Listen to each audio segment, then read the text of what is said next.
Welcome everyone to this webinar on market research and validation and the importance of having a good market research groundwork as you develop your business. My name is Ryan Lipcsei. I'm the Director of Business Development at the Northwestern Ontario Innovation Centre. So the Innovation Centre is one of 17 different, it starts right in the middle there. That's not good.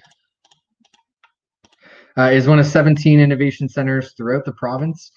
So some of you, if you're looking for assistance from an innovation center, there may be one in your area. So the one that I work for goes all the way from the Manitoba border to Manitouwadge and covers Thunder Bay District. And then there's one in Timmins, one in Sault Ste. Marie, one in Sudbury and North Bay as well. So that is that. A few other things about the Innovation Center. We're a not-for-profit. We exist to diversify the economy. So unlike some different economic development agencies, such as NADF, we have a kind of a focus in the types of clients that we help. And that's not to say that one is better than the other. It's just sort of the way that the programming works and how it differs. Our programming really is focused on companies that are kind of innovative or are making their products. If they have something new that they've created, maybe whether it be an app or whether it be like a widget or something, some of our programming might be able to assist with that. And the goal with that is to diversify the economy and to bring new money into Northwestern Ontario. We do serve all of Northwestern Ontario, and we focus on startups all the way to small and medium-sized businesses. So as you scale and as you grow, we have some programming to try and help you achieve some new customer bases and whatnot. And the things that we do webinars like this. We do market research in conjunction with our clients.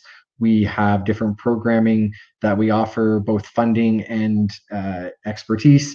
We have a pool of experts that we try and draw on when needed if you're looking to maybe if you're looking for a market valuation of the company, or if you're needing assistance with a pitch deck or something like that. And then we do other projects to try and enhance the innovation capacity. So right now we have a little bit of a mandate to get involved with youth. So we're having youth projects, like trying to bring tech little programming, like playing with widgets, playing with like initial programming, and we do that in schools and whatnot. So that's the Innovation Center in a nutshell.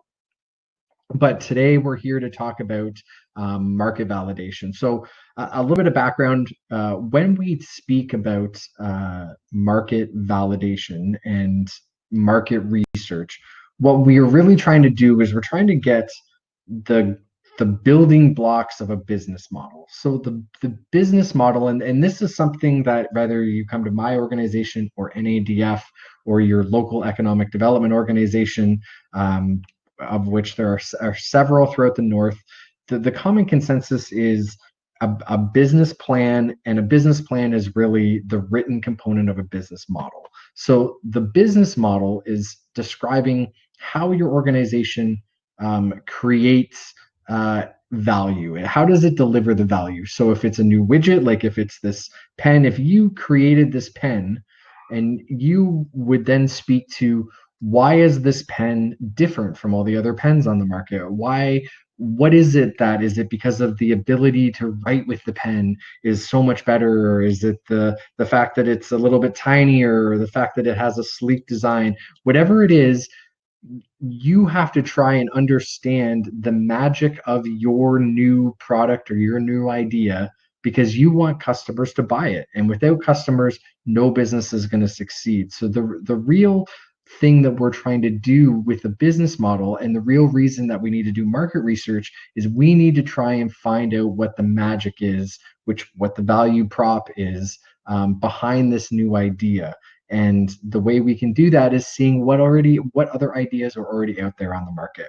So some key elements of a business model are: how do you acquire revenue? So again, using this pen example, if I created this pen, I would acquire revenue by selling the pen. But it maybe isn't as easy as this. I might be able to sell the pen just to one of you directly, or maybe I would be selling the pen to an organization that then gives pens out to their clients or something like that. So there's different ways, and this gets a little bit complex. If you're creating a software program, is it a one-time purchase? Do you secure revenue because it's a monthly subscription fee? So there are different ways to secure revenue or to acquire revenue. And then the flip side of that is, how do you secure those customers? And this is a big question. How do you not only secure customers, how do you secure those first customers is a big question. And what is the cost of doing it? So you can think of things like a trade show. A lot of people think, hey, going to a trade show is a great way to secure some customers. But honestly, like, you have to factor in all the cost of doing that versus how many customers are you going to get out of that. Some other things you're going to look at are, what are your startup costs? It's very important to understand what is the startup cost of your creating your product or your service. So if it's a computer program, maybe you need some coders, maybe you need a place for those coders to work, maybe you need a platform to host the program. If it's a corner store, what are some startup costs? Well, you need the facility that has some rent. There's utilities that go along with that. You need some product. You can't open a store without that base level of product. And then this all wraps around into, what is your value prop? And so with this value prop, this becomes the middle aspect of our business model canvas. And if you see this business model canvas, this is what we like to use as a prelude to a business plan, because business plans, while they're great, depending on who you're writing a business plan for, they expect different things in the business plan. So a funding agency might ask for something different than a traditional bank, which might be something different than if you're putting your business plan out to a potential partner. So what we like to do is, quick and dirty, just get a business model canvas. And this is 9 building blocks, but today we're really only going to talk about that middle one, and then that one on the right, which is the market and customer segments, because the linkage between these two is very important. You need to have a value prop that speaks to what you think your target market and your customer segments are. And again, on the flip side, your target market needs to buy into that value prop. You could say, hey, my target market for this corner store is anyone that lives in the town. But if your prices are a bit too high or something, maybe there's a competing corner store, then is that really what the value is that you're creating? What you really need to do is hone in and say, we're going to be the market leader in this, or we're going to be the only one that supplies X, whatever it is that you've created. So now that we kind of know where we're laying the groundwork, we can get into some stuff. So the very important thing to understand here is, validation is very important. And this goes hand in hand with both types of research that we're going to be speaking about. So there's 2 types of research we'll be speaking about today. There's primary and there's secondary data. But the idea behind finding out about any of this data or building a business plan is that you need to validate. So all of us are on this call today because we are interested in starting businesses. We all have ideas about what types of businesses are going to work. We might have ideas we might have already started a business, but the goal is that we really need to validate to make sure that idea is good, because if we find out that that idea is not good, we don't want to invest all of our money into that idea. We don't want to go out and get some loans or anything if that business is inevitably going to fail. So the best way to make sure that your idea is going to succeed is to validate it, and validate it over and over again. And so that just means you have to make guesses. So at the start, you might say, hey, this is a good idea. There's no other corner store in town. Of course, this is a good idea. But then you need to validate your guesses with potential customers. So then you're going to say, you're going to speak to your friends and family first, and you're going to ask them, hey, if there was a corner store in town, do you think that would work? And people might be like, we don't really need one. We just go to the grocery store, or corner stores, typically they have too high of prices, so it just doesn't really fly. Like, so it doesn't really work. So you might have to adjust. You might have to say, okay, well, the corner store idea might work, but it looks like people are very price conscious. So I need to keep that in mind as I develop my business. And then so you use this idea, you build on the idea, you validate it, and then you change things up. And the more things you can change and the more research you can do, both primary and secondary, the more you can adjust your business model and be more apropos to succeed once you finally execute. So validation is very important. So going back to identifying who your market is. So when we say who is your market, this means a lot of different things, like different questions that we have here on the page. In the biggest scope, it's who is your customer? So if I create this pen, or if you create this corner store, or if you create this app, who is the customer? And make sure that you kind of understand the distinction between who is the person that's paying for the service or the product versus who is going to be the end user, because they might have differing opinions. A good example of this is a Happy Meal from McDonald's, right? So who is the customer? Is it the kids that are the end user of the product, or is it the parents who are going to be buying the product? Because if you don't have something that gives value to both sides, then it is not going to work, right? And that value prop that you offer is going to be slightly different. The value prop to the kids might be, well, you get this fun little toy, whereas the value prop to the adult maybe, it's still cost effective. If there was a little toy in the product that came with the Happy Meal, but the Happy Meal itself costs, $20-$30, then it wouldn't matter. That would be way out of line, and you wouldn't have any customers. So you need to kind of figure out who the customer is and distinguish it between who's the end user and who is the person paying for it. Then you need to figure out how big is this market, and we'll talk about how you can evaluate that. But really you want to know, okay, so I've identified my market as people like me. So I'll just use myself as an example, mid 30s. I live in a city. I have a bunch of different interests. What you're really trying to figure out is, if I am your target market, how many of me are there? And that's a geographically limited answer, unless you decide to expand out of your local market, and then you might get a different answer.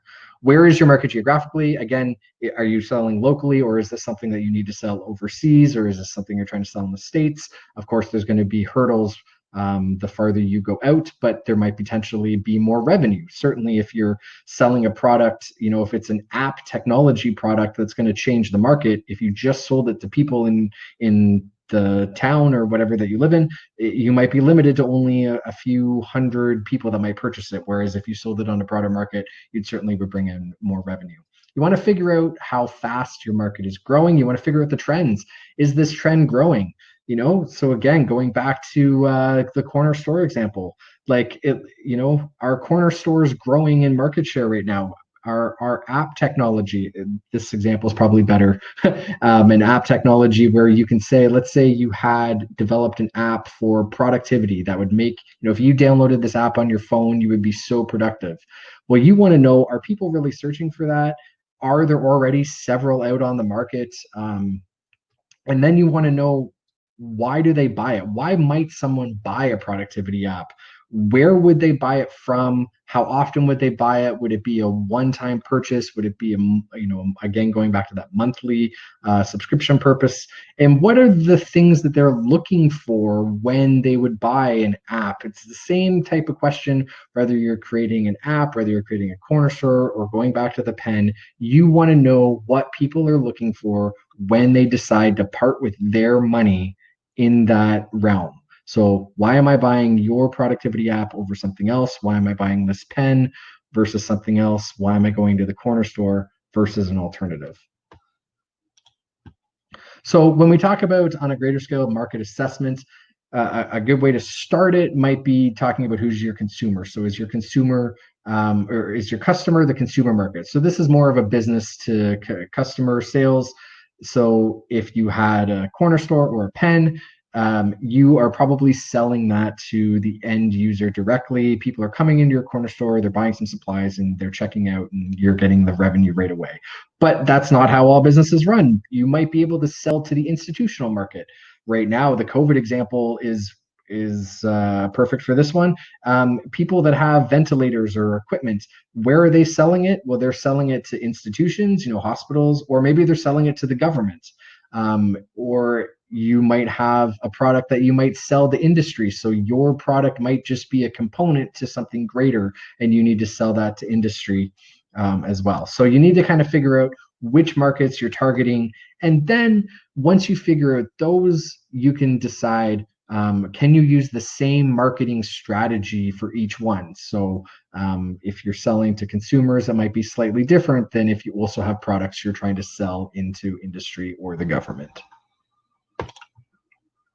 So when we talk about market assessment, again, our original assumptions are going to be kind of geographic, and everyone kind of knows this. Everyone that has a business idea has already kind of been thinking about this. So they're talking about, are we looking at a part of a city or town? So am I selling directly in Thunder Bay, or am I selling in Canada wide? Or whatever it is. And then you're looking at the demography, the demographic. Is there a certain age that you're looking to sell to? Is there a gender that you're looking to sell? Is it families? Whatever it might be. And then you can also divide your market out into lifestyle, or the status, or people that might have similar reasonings. And the best thing to do would be to have kind of a market assessment of all these different things. And again, the reason you're doing this is because you want to have these answers before you invest money or before you go for a loan. And that's why, because this information you're going to be putting into a business plan that you might then have to take to a funder or a bank. And they're going to want to know, hey, what research have you done to validate these answers? How can you justify what you're putting in this plan? And you can say, well, I did all this research. I did all this primary research. I did all this secondary research. So researching your market. Researching your market, again, critically important. This is a whole process where you're going to gather, you're going to process, you're going to interpret the different market data that's out there. And so you need to find out what type of information you need to before you decide to pull the trigger on this idea. So if it's a corner store, you're going to need to know, okay, well, let's look at who's currently buying things at corner stores. Then you need to look at who or what types of things are usually sold. Where are they located? These types of information. Essentially, it's all the types of information that you would need to get anyways if you had this idea. It's the same thing if you had an app. If you just had this great idea for an app, and then you really sat down and you thought, okay, well, if I was going to proceed with a business with this app, what would I need to do? Well, I probably would need to find an app developer. Well, let's go out and do some research. So you need to find that need for information. You need to search for it using secondary data, and then you're going to hone in using that secondary data and do some primary data of your own, and then you can compile those two together. So secondary data.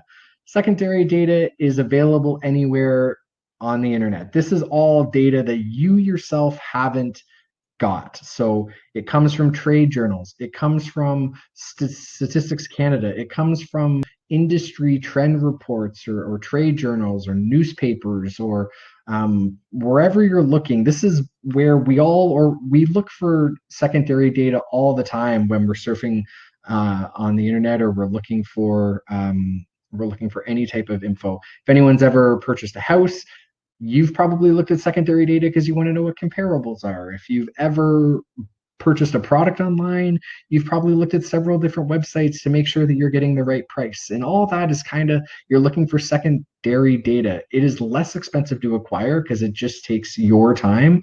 Oftentimes, you don't need to spend money to look through Stats Canada. There's some trade journals, and sure, where they might cost a bit of a fee or something like that. But even still, the importance of having that data is very real, and I would suggest if there's a nominal cost, that might still be worth it, because it will certainly cost less than if you decide to proceed with your idea without without having done the work previously. So definitely secondary data is where I would start. Any business idea, I don't know how many business ideas that I've looked up, just kind of you have a little inkling in mind, hey, let's do some research on that. So where might you go and do that? So here's where I have some examples where we're going to look at some secondary research examples. So I have to change here. So if you guys can just have a little memory here on these are the things, there's Canada Business, provincial stats. I'm going to switch up how I'm screen sharing here, and I'm actually going to pull up some examples for this.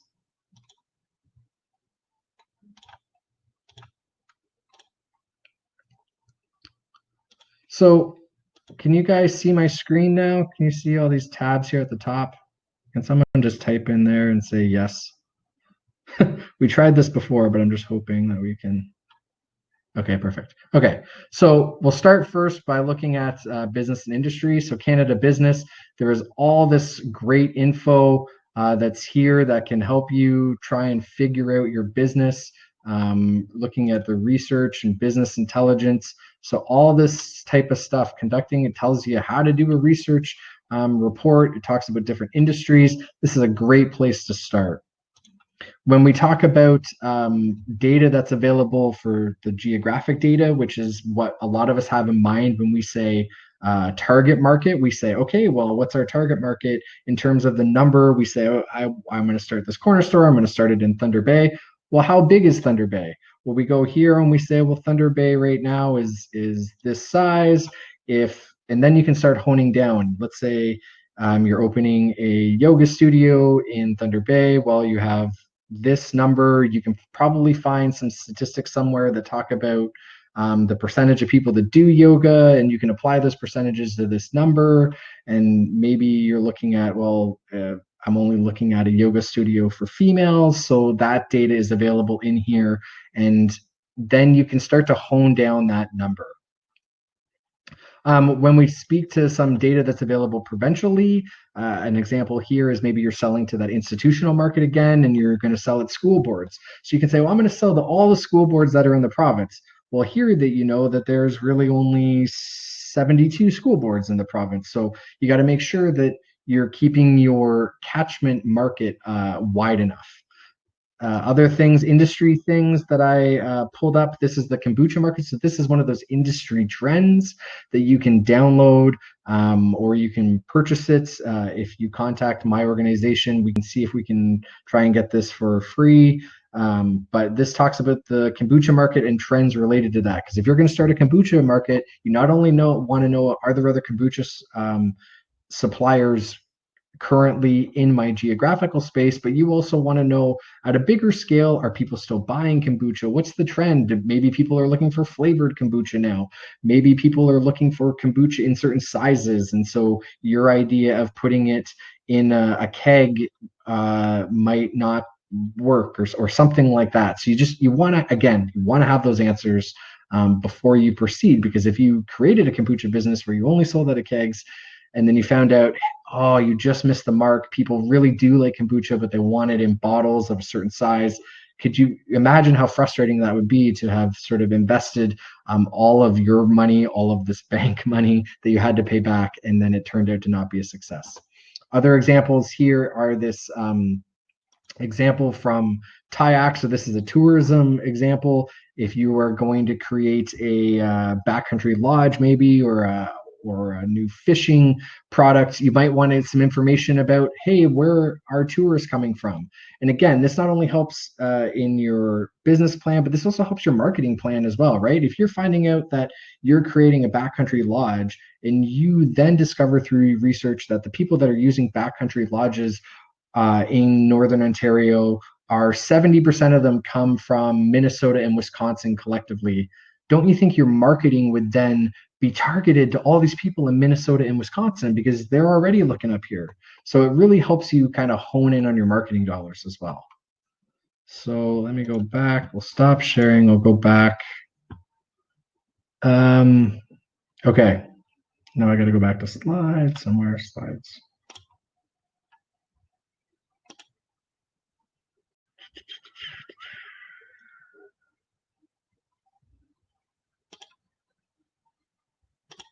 Can you guys see me or the slides?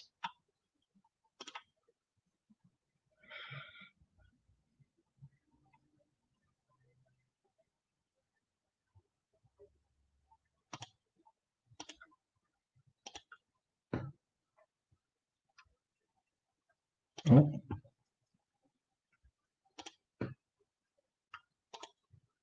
Okay, so the next one, and a lot of this data is available through something called Simply Analytics. And this is available from the Thunder Bay Public Library. And I can get you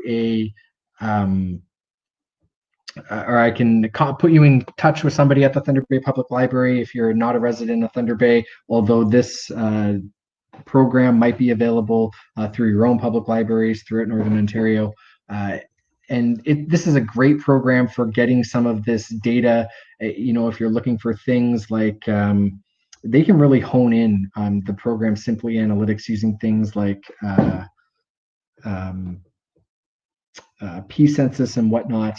And the way that really helps is uh, looking at, I want to know what the average household purchases in terms of groceries in a year or something, because that might be able to affect your decision when you're writing a business plan, in terms of how much you're available to sell and buy. You want to know that data, and Simply Analytics is something.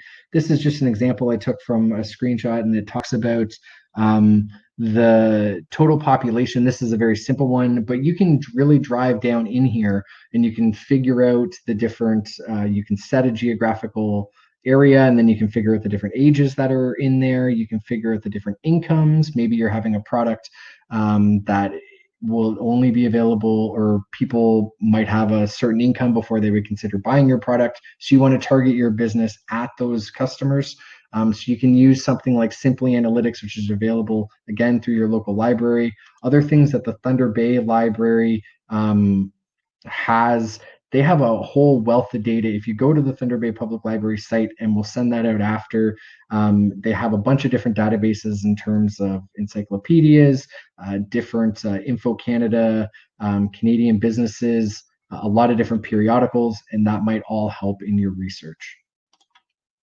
So let's switch. So that's secondary data. Primary data is your own research. So this is what you're going to do. You've done the secondary research. You've decided that the timing is right. Your idea still makes sense. You're willing to put a little bit more time in terms of the research. So now you're going to do some of your own research.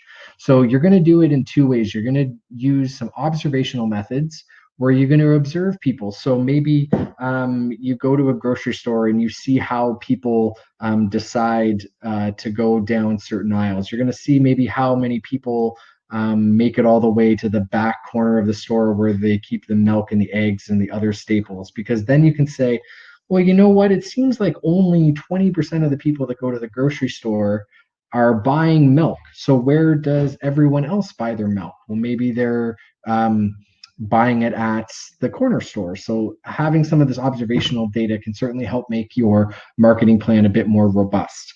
And then there's the surveying, which is very important. And this is something I can't stress enough. I would do as many surveys as you can and as many potential customer interviews.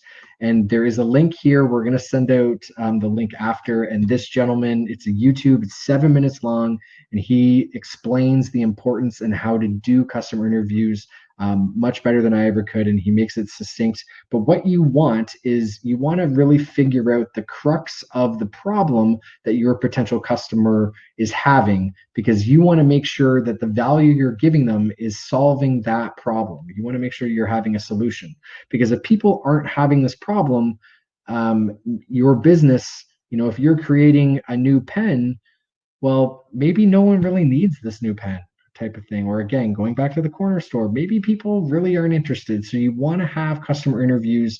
And when you conduct your customer interviews. You want to make sure that you're not just talking to friends and family. You want to make sure you're talking to people who aren't just going to tell you what you want to hear.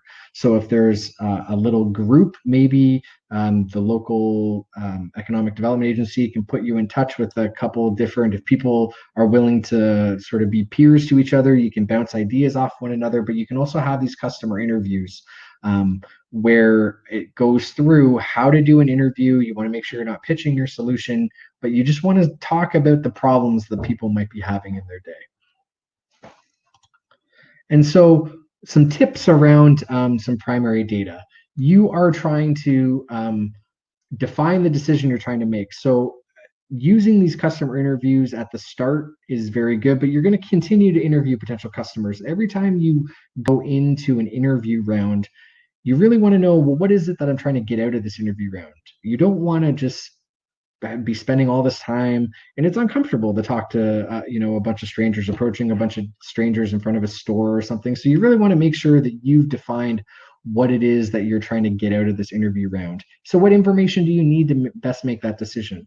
Well, you kind of need to know if you're going to open if you're going to, let's go back to the app example, you need to know how many people would actually spend money on an app. If you figured out I have this great app, but I'm going to charge $1.99 for it, well, there probably is a bunch of the market that's not willing to download apps to begin with. And then there's another part of the market where they'll only download free apps or something. So you need to know what type of information is in that. So you've done all this secondary research. Now you're going to go to strangers and you're going to say, how much do you spend on apps on a monthly basis or something like that? So you really need to know what information it is that you need.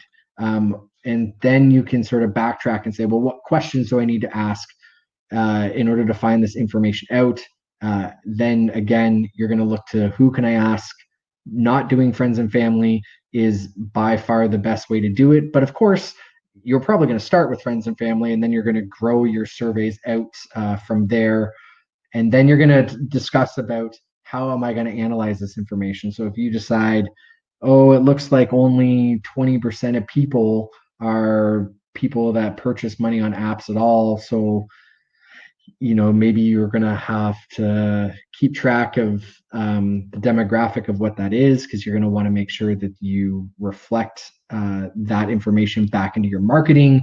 And maybe you decide, oh, it looks like people aren't actually interested in buying apps, so maybe I need to figure out a way to make money within the app as opposed to just buying the app outright. So different types of things that you can analyze with that information. But you should know that going in, because not only are you going to be doing these interviews right off the bat, but as you start developing the product, you're probably going to want to go to the interviews again and again. So another way, interpreting the information. So these are things that you should be trying to get out of all your research, primary and secondary. Just in light of time, I don't want to go through them. You can see here, you want to find out at the top who's your target customer, but what's the size? Where might they already be getting their problem solved? So, hey, I'm thinking of opening a corner store. It's not a problem for me. I always go to the grocery store. I just buy whatever I would normally buy at a corner store. I just buy that at a grocery store. And even if I only can get that once a week, I don't care. And so oh, okay, if a lot of people are saying that, it might change your thinking. Once you figure out who the competitors might be, then you can get into some competitive analysis that we're going to talk about in a second. But you can also start to maybe estimate your sales force forecast. And sales forecasting is very important, because that's going to be something that you're going to need to put in any funding or business plan if you want to go to a bank or to a government agency to look for funding. You want to make sure you have an accurate sales forecast, because those people that evaluate those grants, they're really going to dig in and they're going to say, well, you say here that it's only going to cost $5, but your product is going to make $800,000. That doesn't seem feasible to me. So you want to make sure that you're justifying these numbers. You want them grounded in something.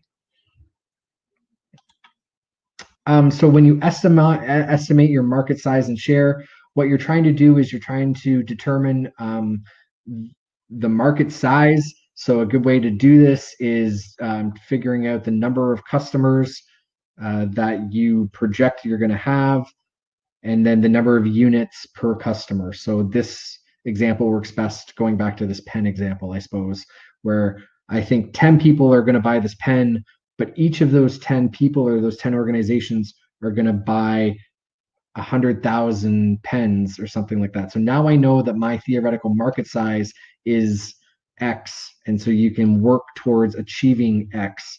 And then you can drill down a little bit and say, well, if there's the unit demand is 20 and the average selling price is $5, well, then there's really the market size of $100 available. So this obviously you can see where this is tough to talk about because everyone's product's a little different. Like the market demand for something like cars, where the average selling price is much higher, it really affects the different market size.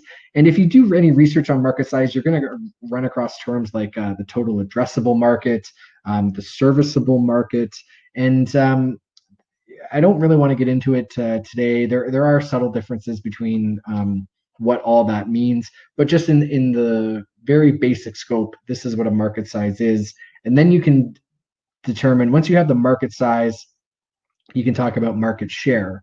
So I just made this quick example. Let's assume there's 4 restaurants in Thunder Bay, and I've determined that my market share is going to be obviously the best. It's a little more than 50%. James, who's my colleague, I'm surprised he's in second here. He also has some market share, and then there's some other places that have a bit of market share too. So then you can shift the conversation once you're talking with potential investors. You can say, well, right now I have 55% of the market, but Ray, I'm coming after place A because I know that I offer similar food to place A, but I offer it at a lower price. So once I'm able to maybe do delivery to the places the place A is already targeting, I'm going to be able to take some market share. So again, those are conversations that you've probably had as you look at your local market already, but this just sort of lays it out a bit for you. Some competition information. So you're going to want to look at who are your competitors, how do they compete, and where are you going to get that information? Well, you're going to do, again, through a bunch of secondary data. You're going to figure out who your competitors might be, and they might be direct. It might be going back to the corner store. It might be other corner stores, or it might be grandiose. It might be grocery stores. So your competitors aren't always the people that are exactly the same. It might be something that's a bit more in terms of where else people are spending their money. So if you think of like entertainment, so like a movie theater, some of the competitors to a movie theater might be like a local sports team or something, because people have X number of dollars that they're willing to spend on entertainment. You're either going to a movie theater or maybe you're going to a sports game or something like that. So don't just limit your mind in terms of competition to the direct. Definitely think of both sides of that. And then what you may want to do is have a competitive analysis template where you talk about these are all the other competitors. These would be some probably more of your direct competitors, where you talk about, okay, pen manufacturer A, pen manufacturer B, and this is all the information that I can find out about them by doing some secondary research. And then you can really determine where your niche is going to be. So this is another way that you might be able to illustrate that and put that into a business plan. You can say we're going to be a high quality company, but we're going to be able to do it at maybe here. This looks like it's a pretty open market, between brand 2 and 3. So then you're going to market test your idea. Again, this is going back to another round of validation. After you kind of decided, yes, they're all the secondary research, I'm going to move forward. I'm going to do all this primary research, and now I'm going to move forward and I'm going to develop a prototype. So I'm going to make the pen. I've decided I'm going to spend money in making a pen. If you're only going to make one of these pens and this pen had never been made, it would be very expensive to make. So you're going to develop this prototype, and then you're going to go back to the same people and you're going to talk with them and say, was this what you had in mind? Does this solve your problem?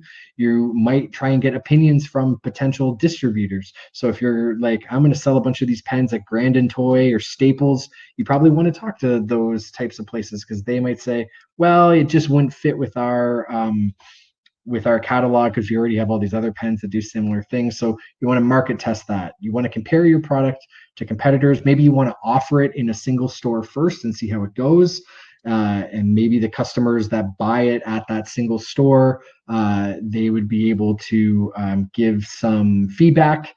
Again, you could go to trade shows. Yes, trade shows are expensive, but they're less expensive than pouring money into like getting a whole manufacturing line going for pens. So maybe there's some office supply trade show that you might want to use. And then you can do some customer surveys, do like a focus group, which may be the same people that you interviewed earlier, you want to interview again. And then from all this information, we just have a couple more slides. What are you trying to create with all this information? You're trying to create a SWOT analysis that you can add to your business plan. Where are the strengths? Where are the opportunities within your business? What are some of the competitors? What are some of the threats that you might face? Then you can also focus on your strategy. Is your strategy that you're going to have a low cost? So, in terms of going back to this COVID example, if you could sell and manufacture something like masks right now, well, maybe your advantage is that you can manufacture masks for such a low cost that when you're able to sell them for less, and that's how you're going to be able to create an advantage for yourself in the market. Or maybe you have a differentiation advantage. So those people that created the masks with the straw hole, that would be a differentiation because it certainly wouldn't be as cheap as someone that has a cost advantage, but maybe you're able to get some market share through differentiating your product that way. Maybe there's a marketing advantage that you can take advantage of. So again, this goes back to that tourism example with the fishing lodges. Maybe there's nothing necessarily cheaper about your product over your competitors, or maybe there's nothing that different. Yes, maybe it's a different lake, or maybe there's a different species of fish or whatnot. But the advantage is that you're going to invest all your marketing into a specific market, a specific region. And because through your research that that's where the people are coming from anyways, you might have this big marketing advantage. This is a lot of and/or stuff in here, but the last part is focusing on a market niche. So maybe the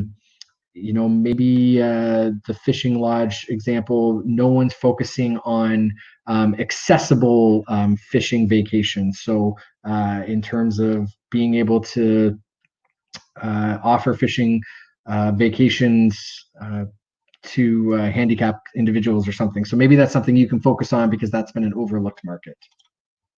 So last slide, right on 45 minutes almost here. What should a market analysis include? It should include the industry description and the outlook. So again, secondary data to get the growth rates and trends. Then you're really going to hone in on what that target market is. Then you're going to decide, or you're going to look through validation. You're going to look through some of this primary research to make sure that you've really validated that research is true.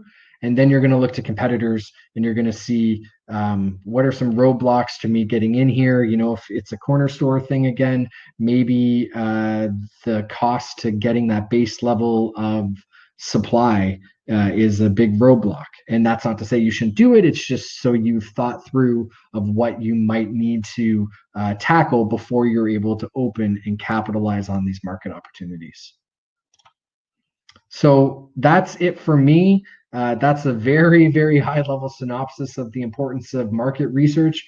I'm happy to answer questions both right now and via email after the fact. So I don't know if anyone has any of those.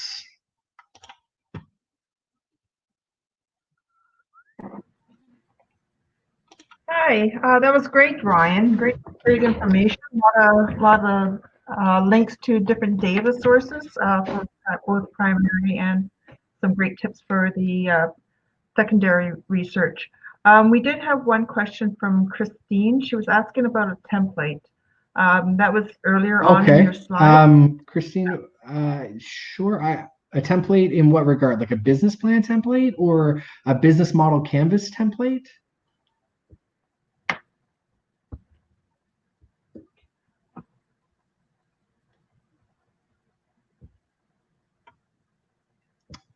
well, we'll wait for her to respond to that.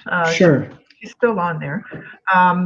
So you had mentioned about the marketing strategy. Um, just for those in attendance, we're going to be going into that more in depth with Susan Christie, CEO at Shout Media, on June 3rd. So you're more than welcome to register for that. But in terms of the market research, Ryan is quite capable and has done this quite a lot. So I'm sure that he'll be available to help you with your research. Is that correct? Yeah, absolutely. So I just see the questions coming up now. So the business model canvas template, yep, that's easily available. I can provide you with one, or if you just do a quick Google search of business model canvas, that's not something that we created. That's a big thing that was created. It's an international thing. So if you just have a search, there's a website called Canvasizer. I think that's the name of it.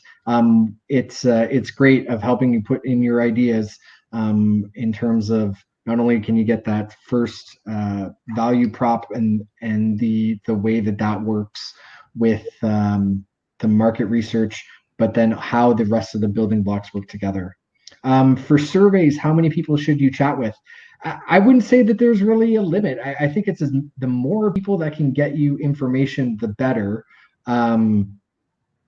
So I know of a business that did 400 surveys, and they were able to exactly know what it was that their target market was looking for. And because of that, all of their subsequent marketing has really focused exactly on that type of thing. Because once you get that many surveys, you can start to understand the keywords that keep coming up. So then in your marketing material, you can then use those words and target those people. Now, do I think that anyone's going to have 400? I don't. But I don't think there's a right answer. I think it's how many are you, like, how many can you do that you would feel comfortable proceeding with? I would say that if you have a good idea and you ask your partner, or if you ask a close friend, they're generally going to be supportive, and that's great. Hopefully you have supportive people that want you to follow your idea. But again, you're really going to want to get people out there, and you're going to want to say, hey, do you think this will fly? Because that's the more people, again, it's all going back to improving your business idea and saving you money in the long term. So sorry, Kimberly, I don't have a 100% answer, but the more the better.